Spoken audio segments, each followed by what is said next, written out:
عمر قید اور اپیل کا حق نہیں ہے۔ فیصل شہزاد کو یہ سزا امریکی جج مریم گولڈمین سیڈبوم نے سنائی۔ امریکی جج نے کہا کہ ان کا یہ فیصلہ عوام کو فیصل شہزاد اور اس کے نقش قدم پر چلنے والے مجرموں سے بچانے کے لیے بہت ضروری تھا۔ جج نے یہ امید بھی ظاہر کی کہ 31 سالہ فیصل شہزاد اپنی تمام عمر جیل میں گزارتے ہوئے یہ سمجھنے کی کوشش کرے گا کہ کیا قرآن اسے بہت سے لوگوں کو ہلاک کرنے کا حکم دیتا ہے۔ شہزاد نے جواب دیا کہ قرآن ہمیں اپنی حفاظت کا حق دیتا ہے اور میں یہی کر رہا تھا۔ فیصل شہزاد ایک فائنینشل اینالسٹ تھا اور 1999 میں اسٹوڈنٹ ویزا پر امریکہ آیا تھا۔ اسے اس سال جون میں 10 الزامات پر مجرم قرار دیا گیا تھا۔ ان میں دہشت گردی، ہتھیار رکھنے اور بڑے پیمانے پر تباہی پھیلانے والے ہتھیار چلانے کے الزامات شامل تھے۔ اس کے اعتراف جرم میں کسی قسم کا افسوس شامل نہیں تھا۔ اس نے کہا کہ اگر مجھے 1000 زندگیاں بھی ملی تو میں انہیں اللہ کے لیے قربان کر دوں گا۔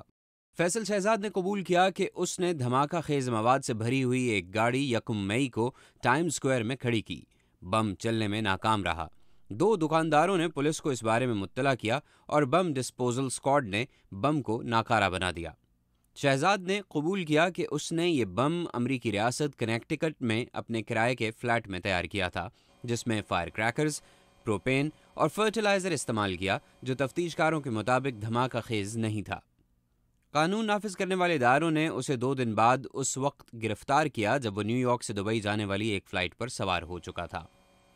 سزا کا حکم سنائے جانے کے کچھ ہی دیر بعد امریکی وکیل پریت بھرارا نے امریکہ میں اندرونی طور پر دہشت گردی کے بارے میں حکومتی تشویش پر بات کی۔